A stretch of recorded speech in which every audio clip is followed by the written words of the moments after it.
Hello everyone, स्वागत है आप सभी का आज की हमारी इस कक्षा में। और आज हम लोग पढ़ेंगे मुस्लिम लीग के बारे में।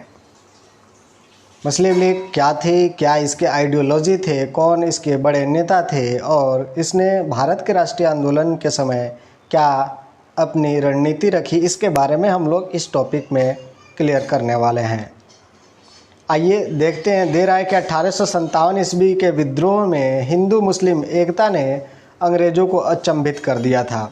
इस विद्रोह के बाद अंग्रेज़ सोचने पर मजबूर हो गए कि भारत में जहां धार्मिक एवं जातीय विभाजन कठोर है, वहां दोनों संप्रदायों को आमने सामने कर आसानी से शासन चलाया जा सकता है।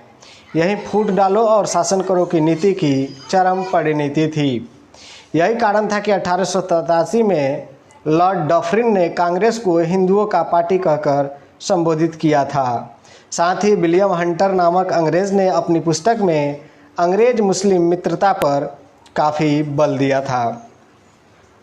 यहाँ ये बात बिल्कुल सही है कि अंग्रेज किसी भी हद तक नहीं चाहते थे कि भारत के लोगों का जो सामाजिक ताना बाना है वो बना रहे, यानी भारत में जो हिंदू मुस्लिम एकता है वो कायम रह सके, क्योंकि जब तक लोगों में एकता रहेगी तब तक उन पर राज कर पाना संभव नहीं है। और ये बात हम लोगों ने कई कहानियों के माध्यम से पढ़ा भी है। और निश्चित तौर पर अगर हम में यूनिटी रहेगी तो कोई भी ऐसी ताकत नहीं है जो हमें गलत काम करने को विवश कर दे, या अगर वो गलत काम करे तो हम उसे सही रास्ते पर ना ला दें।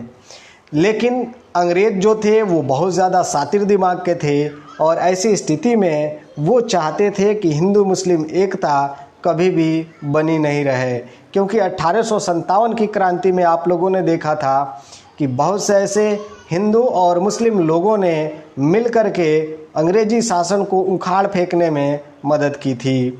यहाँ तक कि हम लोग जो है कुछ बड़े बड़े लोगों के ही नाम जानते हैं, लेकिन आपको आश्चर्य होगा कि स्वतंत्रता की लड़ाई में ऐसे ऐसे लोगों ने योगदान दिया जिनसे अपेक्षा नहीं की जा सकती थी, बल्कि उन लोगों ने बढ़ चढ़ करके जो है भारतीय राष्ट्रीय आंदोलन को दिशा और गति प्रदान की।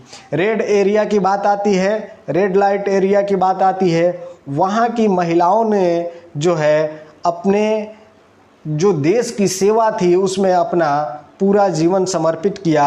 ऐसे बहुत सारे उदाहरण मिलेंगे, बहुत सारी स्त्रियां मिलेंगी जिन्होंने जो है हिंदू मुस्लिम एकता बरकरार रखी और राष्ट्रीय आंदोलन को मजबूती प्रदान किया। तो बहुत से ऐसे लोग थे जिन लोगों ने हिंदू मुस्लिम एकता के बल पर 1857 के क्रांति में अंग्रेज़ों को यहाँ से भागने पर मजबूर कर दिया था। और इससे अंग्रेज़ ये सोचने पर मजबूर हो गए कि भारत में जहाँ इतने तरह की धार्मिक और जातीय विभाजन है, यानी तरह तरह के जातीय व्यवस्था है, धार्मिक व्यवस्था है, लेकिन इनमें बहुत ज़्यादा कठोर नियम भी है। एक जाति के लोग जो है दूसरे जाति से बहुत ज़्यादा नफरत करते हैं। जो जातीय अंतर था, छुआछूत था, इन सब के बावजूद भी यहाँ के लोग जो है एक साथ मिल करके हमें यहाँ से भागने पर मजबूर कर दे रहे हैं। क्यों न यहाँ संप्रदाय को सामने लाया जाए, यानी हिंदू मुस्लिम जैसी जो विचारधारा है उसको लाई जाए और ला करके इन लोगों में फूट डाली जाए। और यही चरम थी, यही इनका अंतिम परिणति हुई फूट डालो और शासन करो वाली नीति के तहत। इसके तहत इन लोगों ने क्या किया, मुसलमानों को अपनी ओर आकर्षित करने की कोशिश की। मुसलमानों को ये भरोसा दिलाया कि कांग्रेस पार्टी जो है उनके हित के लिए नहीं लड़ रही है, बल्कि हमारे साथ अगर मुस्लिम रहते हैं तो हम जो है उन्हें तरह तरह की सुविधाएं प्रदान करेंगे। और ऐसा काम इन्होंने करना जारी रखा। और इसके लिए सबसे ज़्यादा उन लोगों ने टारगेट किया, तो वो टारगेट किया मोहम्मद अली जिन्ना को, क्योंकि मोहम्मद अली जिन्ना जब लंदन में पढ़ने गए थे तभी से अंग्रेज़ों की नज़र इन पर थी। तो इस चीज़ को लेकर के उन लोगों ने जो है तरह तरह की लोगों में मानसिकता विचारधारा पैदा करने शुरू की, ताकि लोगों में वैचारिक मतभेद उत्पन्न हो जाए और उससे वे सांप्रदायिकता की आग में धकेल दिए जाएं। इसके लिए उन्होंने क्या किया, जैसे 1887 में डॉफ्रिन ने कांग्रेस को हिंदुओं की पार्टी कहकर संबोधित किया। यानी जाहिर सी बात है कि अगर हिंदुओं की पार्टी कहकर संबोधित किया जाए, मतलब कहीं ना कहीं कुछ वर्ग या कुछ ऐसे लोगों को जरूर लगेगा कि डॉफ्रिन की बात सही है, इसमें मुस्लिमों की संख्या कम है, इसलिए हो सकता है कि यह पार्टी जो है केवल और केवल हिंदुओं की है। तो एक तरीके से विचारधारा में फूट पैदा करने के लिए लॉर्ड डॉफ्रिन ने कांग्रेस को हिंदुओं की पार्टी कहकर संबोधित किया। उसी तरीके से विलियम हंटर नामक एक अंग्रेज लेखक ने अंग्रेज मुस्लिम मित्रता पर काफ़ी बल दिया। यानी उन्होंने अपनी लेखनी के माध्यम से ये बताया कि अंग्रेज और मुस्लिम जो है वो काफ़ी अच्छे मित्र हो सकते हैं। तो इस तरीके से आप लोग देख सकते हैं कि यहाँ वे किस तरीके से भारत के लोगों में वैचारिक मतभेद उत्पन्न करके अपनी रोटी सेकने की कोशिश कर रहे थे। दूसरी तरफ भारतीय राष्ट्रीय कांग्रेस के नेतागण एवं अन्य राष्ट्रवादियों ने भारत में राष्ट्रीय चेतना के प्रसार के लिए धर्म का सहारा लेना शुरू कर दिया। यानी इन लोगों को लगा कि अगर हम धार्मिक तौर पर लोगों को जोड़ते हैं तो लोग जो हैं बहुत जल्दी संख्या में जो है एक दूसरे से जुड़ने लगेंगे, और क्योंकि भारत ही नहीं पूरी दुनिया के लोग जो है धर्म को लेकर के बहुत ही jल्दी सेंटिमेंट हो जाते हैं। तो राष्ट्रवादी लोगों ने जो है धर्म का सहारा लेना शुरू कर दिया था, और इन सब बातों से मुसलमानों में यह भाव पैदा होने कर दिया गया था कि कांग्रेस हिंदू राज्य की स्थापना चाहती है। यानी मुस्लिमों में एक तरह का डर पैदा किया गया था कि मुस्लिम अगर रहें तो कांग्रेस पार्टी जो है उनके अस्तित्व को नहीं बचा पाएगी, और आने वाले समय में कांग्रेस जो है वो भारत में हिंदू राज्य स्थापित कर देगी। तो इस तरीके से एक पृष्ठभूमि तैयार हो रही थी, क्योंकि मुस्लिम संभ्रांत लोग भी अंग्रेजी समर्थन पाकर समाज की अपेक्षा की स्थिति से बाहर निकल विकास के रास्ते पर लाना चाहते थे। तो एक तरफ तो अंग्रेज जो थे वो बहका रहे थे, दूसरी तरफ भारत के जो कुछ संभ्रांत लोग थे, यानी जो प्रतिष्ठित लोग थे, वे लोग भी अंग्रेजों की इस बहकावे में आकर के अपनी स्थिति में सुधार लाना चाहते थे। अतः मुस्लिमों में शिक्षा के प्रसार के प्रयास किए जाने लगे। अब इसके लिए किया ये गया कि मुस्लिमों को शिक्षित किया जाने लगा, क्योंकि मुस्लिम लोग जो थे वो बहुत ज़्यादा ही जो अशिक्षित थे। तो उन संभ्रांत लोगों के द्वारा मुसलमानों में शिक्षा लाने की कोशिश की गई, ताकि वो अंग्रेज़ों की चाल को हद तक कुछ समझ सके। और इसी को लेकर के उन लोगों ने जो है भारत के लोगों में शिक्षा के विकास के लिए जोर देना शुरू किया। इनमें अब्दुल लतीफ़, आगा खां, सर सैयद अहमद खां अग्रगण्य थे, यानी बहुत आगे थे। जैसे सर सैयद अहमद खां ने 1877 में ही Mohammedan Anglo oriented college Aligarh में स्थापित किया। यानी मुसलमानों में शिक्षा को बढ़ावा देने के लिए इन्होंने जो है एक विश्वविद्यालय स्थापित किया। सन 1905 में लॉर्ड कर्जन के बंगाल विभाजन की घोषणा द्वारा पूरे बंगाल को दो प्रांत पूर्वी बंगाल और पश्चिमी बंगाल में बांट दिया गया। पूर्वी बंगाल को मुस्लिम प्रांत का नाम दिया गया, साथ ही मुसलमानों को समझाया गया कि यह विभाजन उनके हित में है, परंतु इसका मुख्य लक्ष्य उभरते उग्र राष्ट्रवादी आंदोलन को कमजोर करना था। सरकार की इस नीति का हिंदू और मुसलमानों ने मिलकर इतना कड़ा विरोध किया कि अंततः लॉर्ड हार्डिंग ने 1911 में बंगाल विभाजन वापस ले लिया। तो जैसा कि अभी हम लोगों ने पढ़ा था कि ये टारगेट करते थे, कमजोर नसों को ढूंढते थे, जिससे भारत में सांप्रदायिकता की हवा जो है चलाई जा सके। और इसी को लेकर के इन लोगों ने बिना वजह बेवजह, क्योंकि उस समय बंगाल जो था वो बहुत ज़्यादा क्रांतिकारियों का गढ़ बनते जा रहा था, ऐसी स्थिति में अंग्रेजी सरकार को नुकसान का सामना करना पड़ रहा था। ऐसे में वो बंगाल के क्रांतिकारियों को ख़त्म करने या उनकी जो कार्य प्रणालियाँ चल रही थी उन पर अंकुश लगाने के लिए इन लोगों ने क्या किया, बंगाल का विभाजन हिंदू मुस्लिम नाम पर कर दिया। जबकि बंगाल के लोग जो थे बिल्कुल इसके विरुद्ध थे, लेकिन उनके बावजूद भी उन्होंने ये कहा कि इससे जो है जो शासन व्यवस्था है उसमें जो आशंका बनी हुई है हिंदू मुस्लिम में हिंसा की, वो हिंसा ख़त्म करने के लिए ऐसा किया गया है। जबकि उनका ऐसा कोई भी रीज़न नहीं था। उनका रीज़न ये था कि जितने भी राष्ट्रवादी वहाँ से उभर रहे हैं उन पर अंकुश लगाया जाए, उनमें फूट डाल करके उनको जेलों में बंद किया जाए। लेकिन हिंदू मुसलमान ने लॉर्ड कर्जन के इस बंगाल विभाजन का इतना ज़्यादा विरोध किया गया कि 1911 में लॉर्ड हार्डिंग ने बंगाल विभाजन वापस ले लिया। तो इस तरीके से एक मिसाल पेश की भारत के हिंदू मुस्लिम लोगों ने, और अंग्रेज़ों की जो मंशा थी उसको नाकाम किया। बंगाल विभाजन के विरोध में हिंदू मुस्लिम एकता ने अंग्रेज़ों को जल्द ही ऐसा कुछ करने पर बाध्य किया जो मुसलमानों को कांग्रेस से अलग कर सके। तो इस तरीके से उन लोगों ने जो नीति चल रही थी उसको पूरी तरीके से नाकाम कर दिया बंगाल के लोगों ने।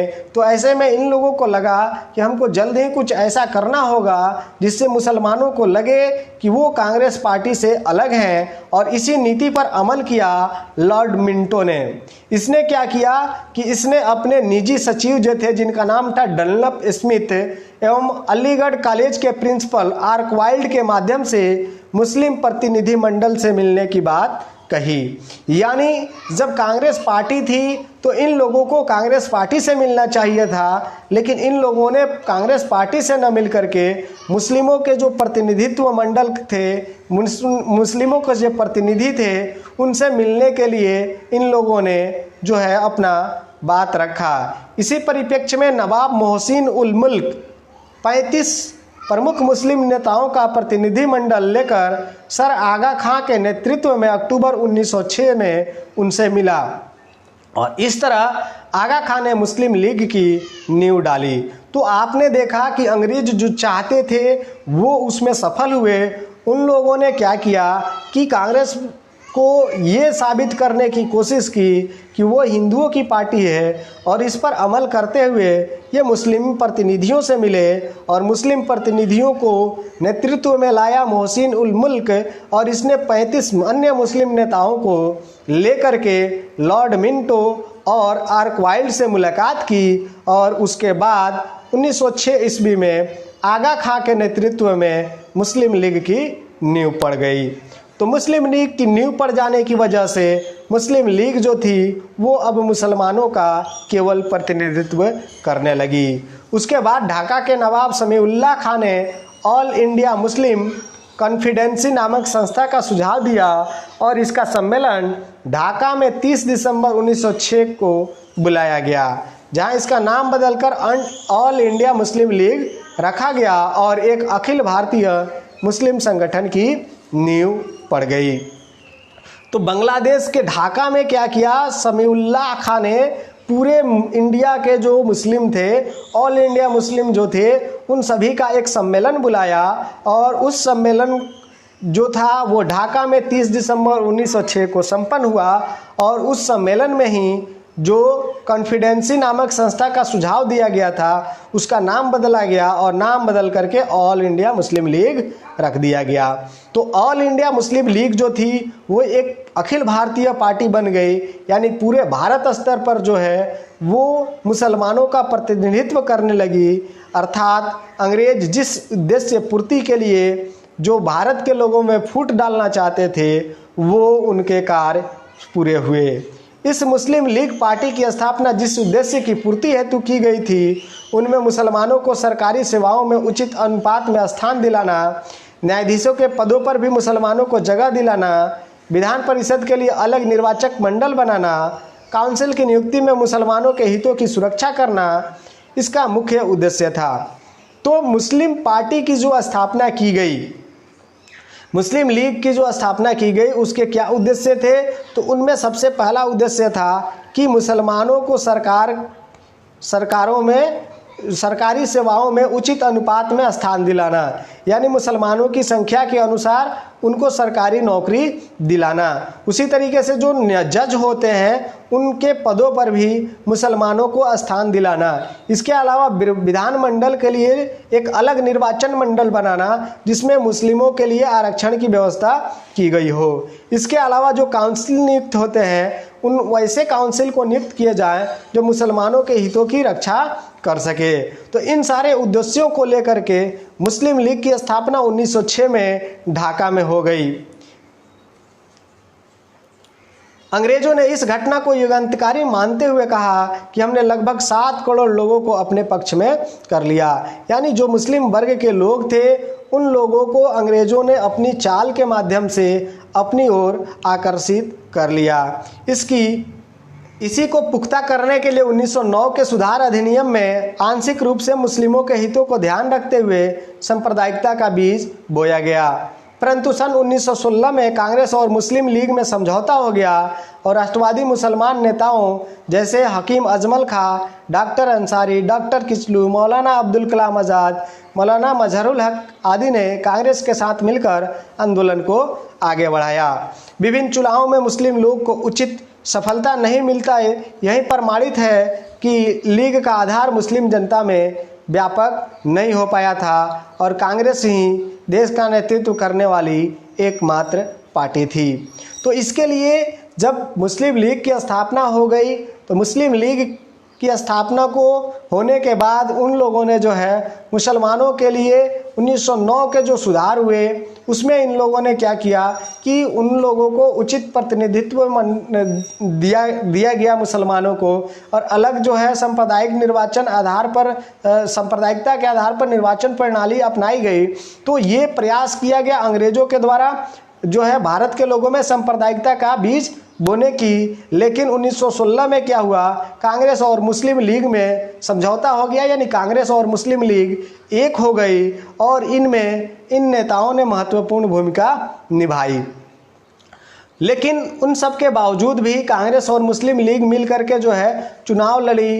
इनमें मुस्लिम लीग को बहुत ज़्यादा शुरुआती दिनों में सीटें प्राप्त नहीं हुई और इससे ये पता चलता है कि मुस्लिम लीग के गठन होने के बावजूद भी मुस्लिम जनता जो थी वो कांग्रेस पार्टी को ही अपना नेतृत्व देती थी। आगे चलकर मोहम्मद अली जिन्ना के नेतृत्व में मुस्लिम लीग ने कांग्रेस से अलग होकर शासन में अलग प्रतिनिधित्व और प्रतिनिधित्व क्षेत्र की मांग रखनी शुरू की, जिससे भारत विभाजन का मार्ग प्रशस्त किया। अंग्रेजों की इसमें महत्वपूर्ण भूमिका थी।